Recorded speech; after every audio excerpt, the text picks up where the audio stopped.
Welcome to our top 24 Cornerstone Dynasty rankings. These are players that we feel like you can build your team around, building block type players, if you will. Just keep in mind there are no quarterbacks on this list, and players like Jefferson and CeeDee Lamb have aged out because they will be 25 before the next year starts. So, that being said, starting off our S tier, we have Jamar Chase, one of the best young wide receivers in all of Dynasty.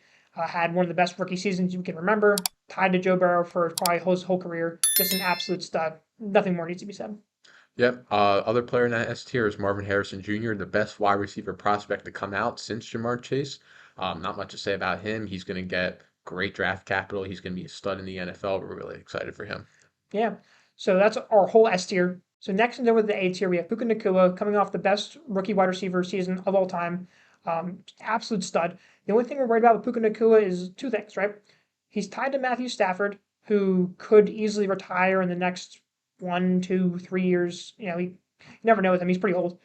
And secondly, he did have iffy draft capital, so there's people have question marks still there. If he was a top 10 pick, he would easily be the wide receiver one in all of Dynasty, but he wasn't. So, still a great player to have though. Yeah, I totally agree with you. Next, we got Amon-Ra St. Brown, who's right there with Puka. Another guy who didn't have the best draft capital, but broke out anyway. Wide receiver three last season, producing with Jared Goff. If you can put up 20 points per game with Jared Goff, no disrespect to Jared Goff. But yeah, you're going to be this high, only 24 years old, and there's no slowing down for Amon-Ra St. Brown. Yeah, rounding off the age here, we have Garrett Wilson. Very, very good talent. Has not shown the elite fantasy production yet, but we believe he will next year with Aaron Rodgers. We think he could be a wide receiver one next year easily. Great player to have, great talent. Hey guys, real quick, make sure to subscribe and like the video. We're trying to reach 100 subscribers, and when we do, we'll be giving away a free roster review. Now, back to the video. Okay, now moving on to the B tier, we're going to have our first running back, and that is Bijan Robinson playing for Atlanta Falcons. We all heard about his rookie season, how Arthur Smith was not using him enough, but Arthur Smith is gone now. They bring in Zach Robinson as the offensive coordinator, and Bijan's volume is going to go way up. He's going to get an upgraded quarterback. We don't expect Desmond Ridder to be the starter next year. And we think that Bijan is probably the best talent at running back in the NFL, and that's going to show next season and moving forward. He's absolutely deserving to start off our B tier. Yeah, and then after him, we're going to have someone who we value very similarly, is Brees Hall. Brees Hall coming off a monster year, off a torn ACL with a no quarterback play, like absolute animal at the position. One of the best running backs in the NFL. The running backs have great talent and great upside. We can't put them into the A and S tier just because they're running backs and they don't have the longevity that those wide receivers have. But Bijan and Brees both are going to have 20 point per game seasons in their near future. Yeah. So now rounding out the big three at the running back position, we're going to have Jameer Gibbs here.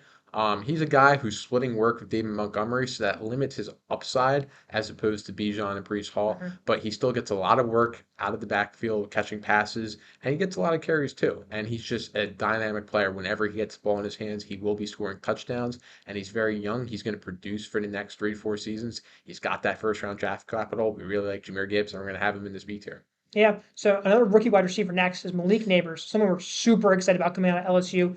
We're projecting him to get like top eight, maybe even top six draft capital, which is very nice for a wide receiver. Very good after the catch, very good long ball, deep threat. Like he's just great. Very excited for him. Yeah. So now we got Chris Olave coming after Malik Neighbors. He was wide receiver 16 last year, and I think his talent doesn't exactly show up on the stat sheet. He's tied to Derek Carr, who signed that 4-year deal last season. So the quarterback play is going to hold Olave from being in that Garrett Wilson, A.J. Brown type tier, but we still like Olave. He's only 23. He's a great talent. He's a great receiver. He's going to continue to produce. The fact that he was wide receiver 16 last year with Derek Carr tells me all I need to know that he's going to be a solid guy for years to come. So we're going to place him here. Yeah, so before the next players stated, we should say that this is based off of 1.75 tight end premium. But we got Sam Laporta here, coming off of one of the best rookie tight end seasons we've ever seen. Scored a ton of touchdowns for the Lions, which is a good offense to be a part of. They love using him. They love throwing him the ball. They love using him in special plays where he gets a ton of yards. Like he's just great to have. And breaking out as a tight end as a rookie is almost impossible. Like no one really does that. So the fact that he did it as a rookie is just really exciting. So. Yeah, totally agree. And now rounding out the B tier, we're going to have another tight end in Brock Bowers coming out of Georgia. He's very exciting. He's got great speed, and we expect he's going to get really good draft capital, which in a 1.75 tight end premium is very important to have. He's probably the best prospect since Kyle Pitts, at least at the tight end Mhm. position.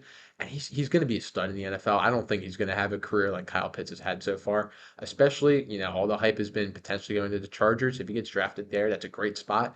Even if he doesn't go to the Chargers, he's still a great tight end. He's going to be used day one. The fact that he's a good blocker helps him staying on the field, and we're really excited about his dynasty ability. Yeah, so that rounds off the B tier. Now we're gonna go to the C tier, but I will say there's a big gap between the B tier and the C tier. Like this player is considerably lower than Brock Bowers, but that's okay. He's Rasheed Rice.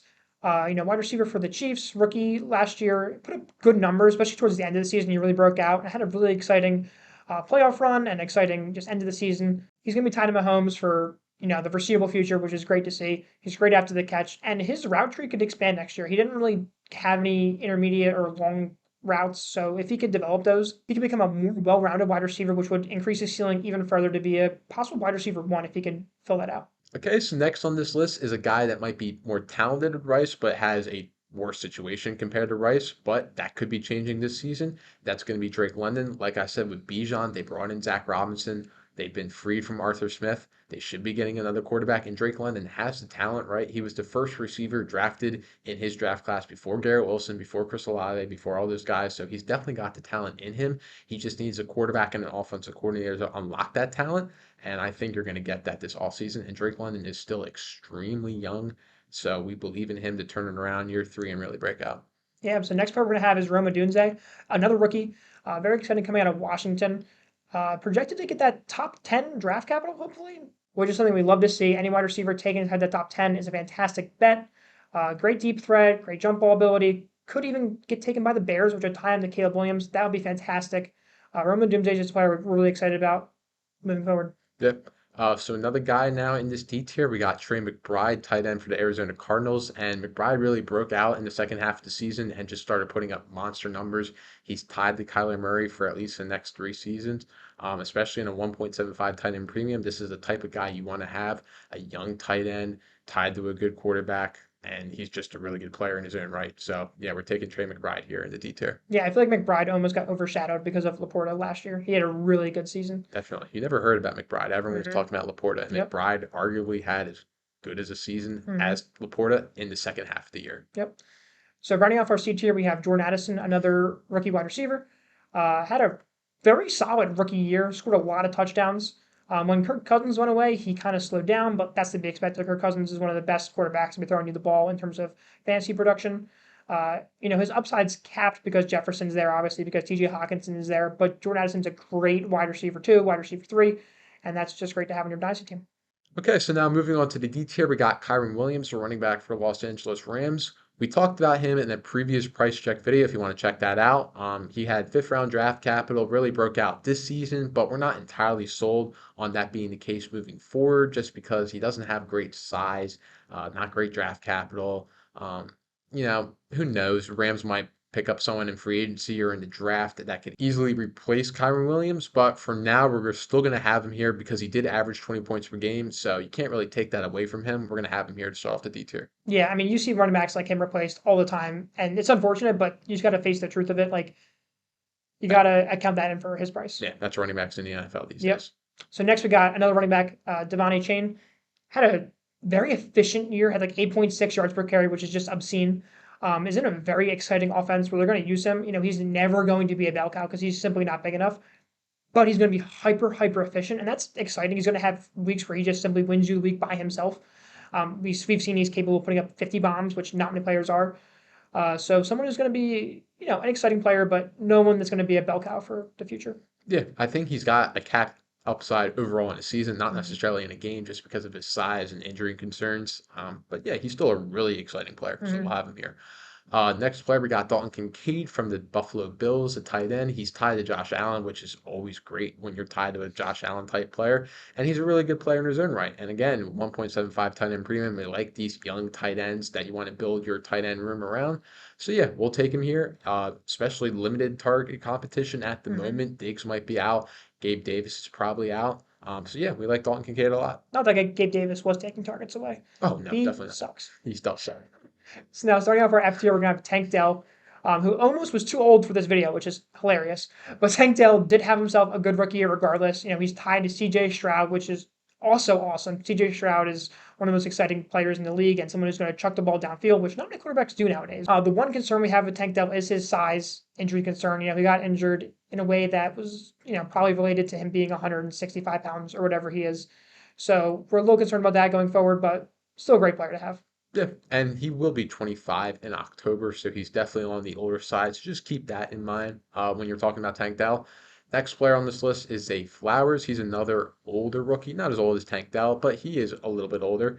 He's also in that Baltimore Ravens offense, which we talked about in a Sell High video recently. We still like Zay Flowers. He's a good player, but he's got limited upside in that offense. They're not throwing the ball a ton. He's a good player, but just the upside. We don't love it. Next, we got Jackson Smith and Jigba. Had a pretty disappointing rookie year, for being honest.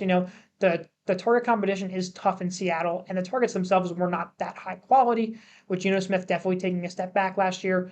Hopefully, this coming year, Tyler Lockett moves on, and he can really emerge as a true wide receiver two next to Deacon Metcalf. Maybe even compete with Deacon Metcalf for the number one wide receiver in terms of targets on that team. And hopefully Geno Smith or whoever is quarterback for the Seattle Seahawks is better next year, which will help JSN hopefully fulfill his potential that we saw in college. Okay, so last player in this tier is going to be George Pickens, wide receiver for the Pittsburgh Steelers. He could be getting a quarterback upgrade in the offseason, potentially bringing in someone to replace Kenny Pickett. He did get Arthur Smith as his offensive coordinator now, which if you're a Falcons fan or a fantasy fan, you know how bad Arthur Smith was last season. But I'm not too concerned because Smith is going to be the offensive coordinator in Pittsburgh as opposed to the head coach. So I think Mike Tomlin will be over him, making sure that he's using his best players. Pickens took over as that wide receiver one this past season, replacing Deontay Johnson for that role. He might be a better real life player than dynasty player because the quarterback, you're just not really sure.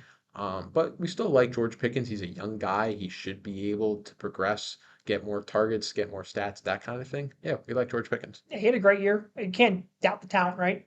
Great player. Yeah. I hope you enjoyed the video. If you did, like and subscribe, please. We'll see you next time.